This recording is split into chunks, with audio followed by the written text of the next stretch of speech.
everyone, my name is Elle and welcome to my channel. Today I have a very exciting and very fun video. This is a chatty get ready with me doing a early 2000s inspired makeup look.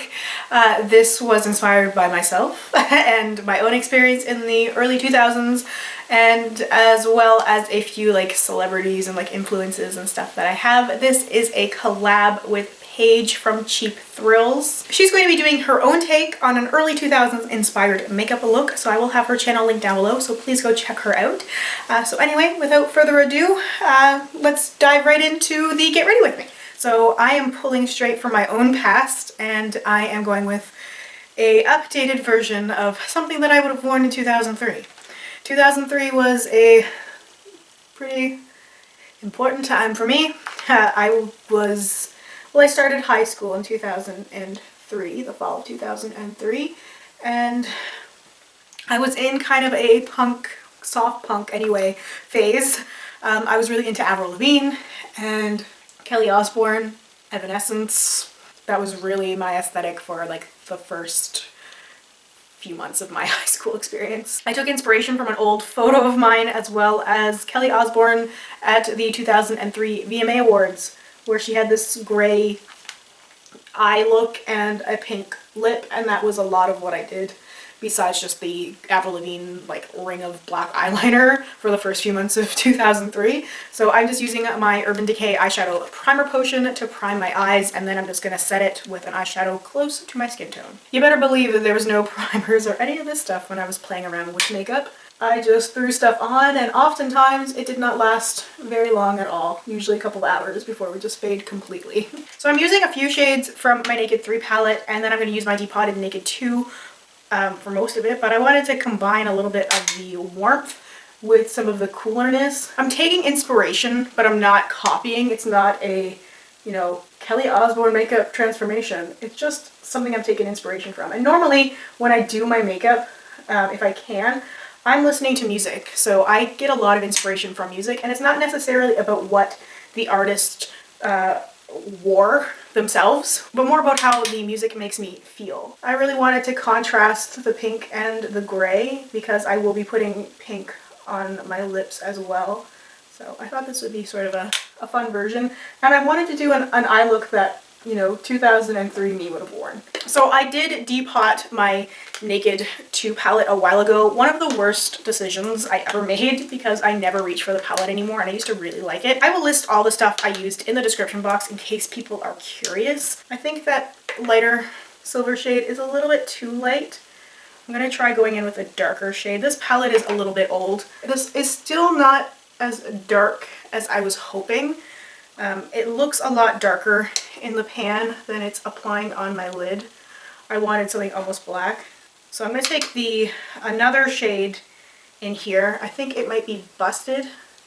I tried to arrange my Z palette as close as I could from looking at pictures, because I never labeled anything when I depotted any of the stuff that I depotted, and I regret doing that because sometimes it's hard to identify things. I'm just layering a bunch of shadows, so I'll list what I think they were in the description box, but essentially I'm just trying to get a really, really dark gray, but I wanted some spark, like some shine in there. I didn't want a matte gray look. Well, that's more along what Kelly Osbourne had at the VMAs, although she had that sort of like really winged, stretched out thing, and that's not what I'm doing.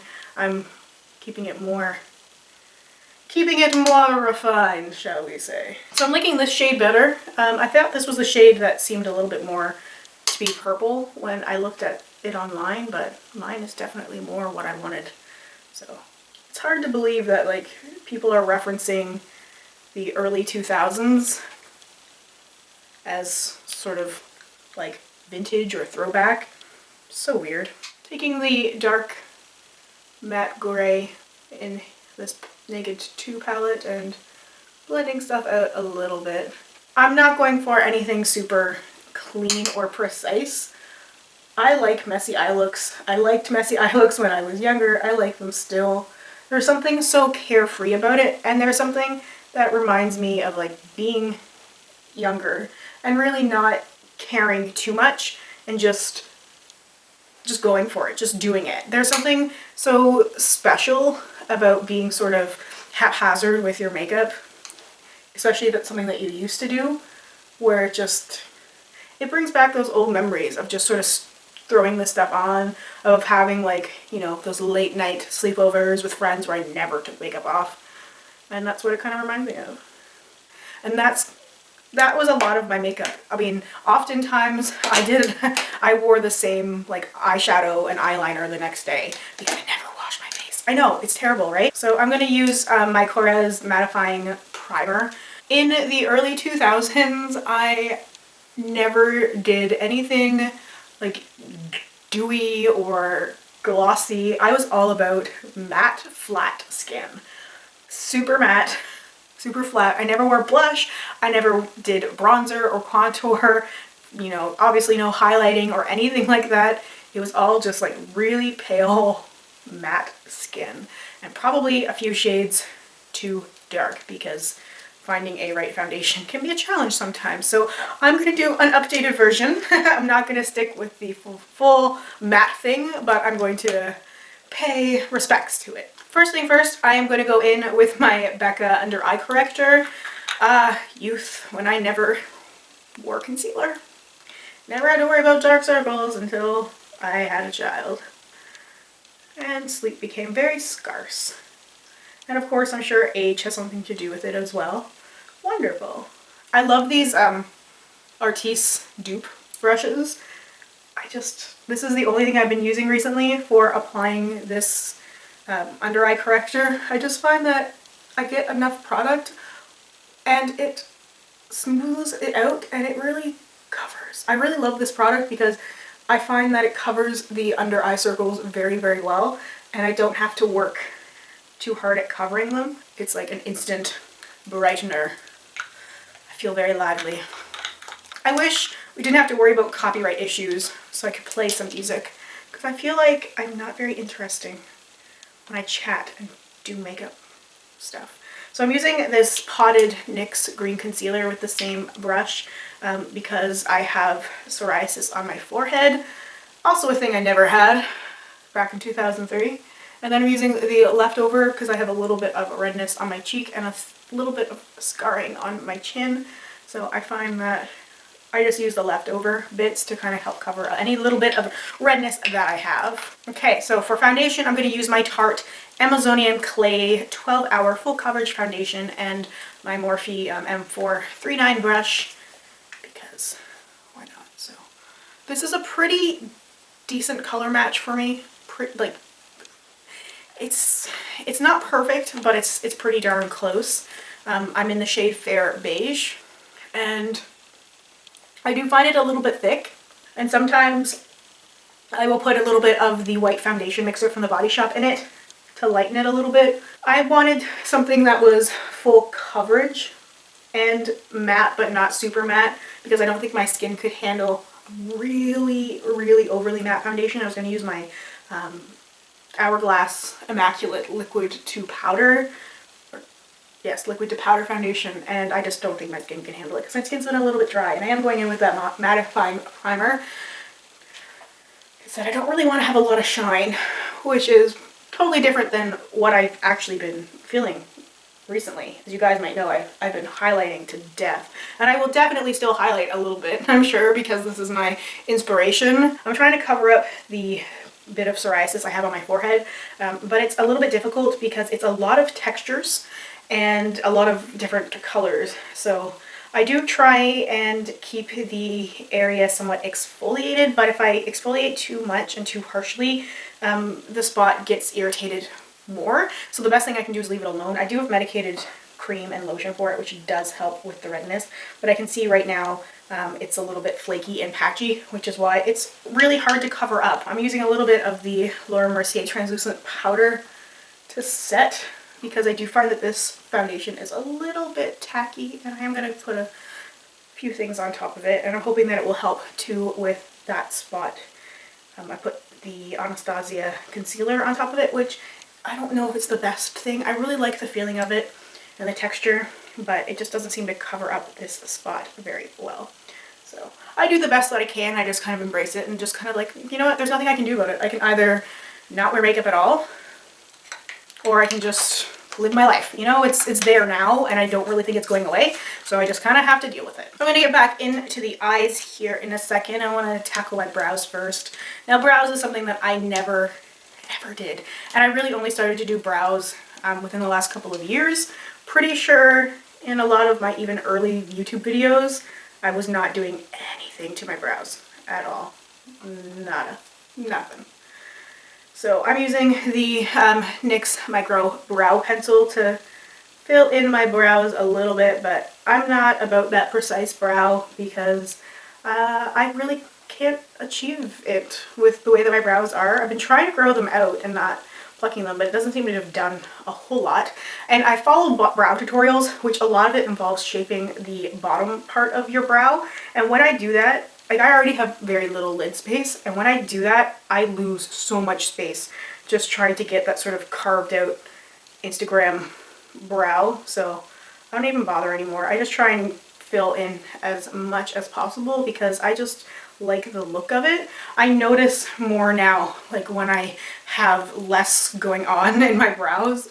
I never noticed it before, but it's one of the first things I notice now when I look back at old photos, and I'm like, oh, I just wish somebody would have told me to fill in my brows, but it wasn't a thing people did. Definitely not as big of a deal as it is now. Like, brows are huge. One of the most, like, I'd almost say important things in makeup. Where people, it doesn't matter how good your makeup looks, if people don't like your brows, you know, you get really criticized for it. I think that's part of the reason why I've been afraid to do makeup tutorials and stuff like this, because I know my skills when it comes to brows are severely lacking. But you know, there are other people, other YouTubers who are fairly successful who don't do brows either. And I don't think it takes anything away from them and their ideas and, you know, the stuff they've learned that they pass on. But I get really scared about it. I'm totally terrified right now.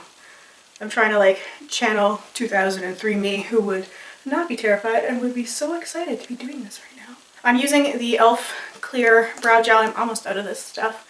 I like this stuff because it's not like super glue, so I can get a somewhat messier brow, but still kind of keeping everything in place. I'm envious of people who have like those naturally full, beautiful brows. I always feel like something like that would suit me more, as much as I like the Instagram, you know, precise brow. The full kind of messy brow, I just love the look of it so much. Okay, so back to some eye stuff. I'm going to use the MAC eye pencil in an engraved, kicking it old school, and this is an eyeliner that I started to use, if not in high school, definitely university. So I'm lining my waterline and tight lining, although I think I am going to put a little bit on my lid itself because I haven't been doing this recently.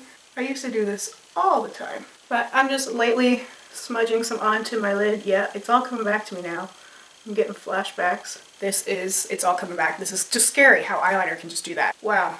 I feel like I might have time traveled back into the early 2000s. So before I go in with more face stuff, I am going to go in with my mascara. I'm going to use the Tarte Opening Act Lash Primer, just the white lash primer, to build up some volume in my lashes. I don't remember when those mascaras came out in the drugstore. The ones that were double-ended, that had the white lash primer on one side and the black mascara on the other, but I definitely had it the minute it came out. Because I was never... actually, I did wear false eyelashes in high school, but mostly to like school dances and stuff. I liked makeup. I really did. I went all out. I just found an old pair of Halloween lashes that were in my old home, my old bedroom. A pair I must have bought intending to wear for like a high school dance or something. They were all tucked away, little like rhinestones on them, because I used to get them when they were on sale around Halloween time, the lashes, and I'd buy them stock up, and that's what I would wear when I would go to school dances every month. I'd put false lashes on. So this is a mascara from Touch and Soul. It's the Stretch X mascara. I had in a Sephora set. I just needed a new mascara I finished the last one I was working on, so I just sort of grabbed whatever. Not sure if I'm super crazy about it. Now I might throw on lashes. I might do that at the end though. I'll just do the rest of my face first. I kind of wanted to show a difference that lashes make anyway, because I get a lot of compliments when I wear lashes in videos. And I think it's not because of the makeup itself, it's because of the lashes. And I think you can notice that a lot in tutorials where the makeup application isn't really that great, but the false lashes like make the look amazing. But anyone could look the same if they had the same lashes. So as I said earlier, I would not put any blush, bronzer. So as I said earlier, I would never do any blush, bronzer, contour, highlight, any of that stuff. This is basically what I would look like. Just add some like pink lipstick. This is pretty much it. But I'm not down with that. Not down with that anymore. So I'm going to use this is my custom MAC blush palette. And I've got some like contour, blush, and highlight shades in here. So I'm just gonna, because it's MAC and that's what I was really into too, I'm going to lightly give myself a little definition here, just because. Ever since I started doing this, I can't imagine not doing it. But I'd love to go back in time and like do my younger self's makeup. Like I'd love to go back and just be like, let me show you a thing. Like I said, just going super light-handed on the application of this stuff. I definitely never ever did blush. I thought that blush made me look really clownish. It took me a very long time to come around to blush, especially because I just thought every time I used it, it was too much. And sometimes, you know, it definitely was. And I think it had a lot to do with obviously how I applied it. I don't encourage people to follow like tutorials to get ready with me's and feel like you have to get products that were used. Like shop your stash, you probably have something just as good, if not better. I'm also going to use that same shade to highlight the brow bone a little bit because I feel like that was missing. I was going to go in with Road Stripe, but I felt like Road Stripe would be too much in this kind of case. You know, would 2003 Elle rock Road Stripe? Hell yeah. For lipstick, I am going to use this one from Maybelline in Blushing Beige. It's a little too nude. A little too nude. Close though. I am going to use this Lippy Sticks on top of it from ColourPop. This is in Skimpy. It's a little bit more glossy. So this is the finished look. I am going to go put eyelashes on one side to show you guys the difference, and I'll be right back. So there is one side without the false eyelash and one side with the false eyelash on. I think you can kind of immediately tell the difference, and it just looks more put together and more like mysterious and glamorous. And that's why I like false eyelashes, because I find that everything looks better. So I'm gonna go put the other one on and I'll be right back. So that is the finished look with the false lashes, which are from Violet Voss. They are in the style Black Magic, in case anyone was curious. Thank you guys so much for watching. Let me know what you guys thought of this style of video, and if you would like to see more like this in the future, and if you have any requests or recommendations or anything that I could do to better improve the way I do things like this, because like I said, I don't do these very often and they kind of make me a little bit nervous. So constructive criticism, very much welcome. And don't forget to check out Paige's channel. Thank you once again, and I hope I will see you in my next video. Bye.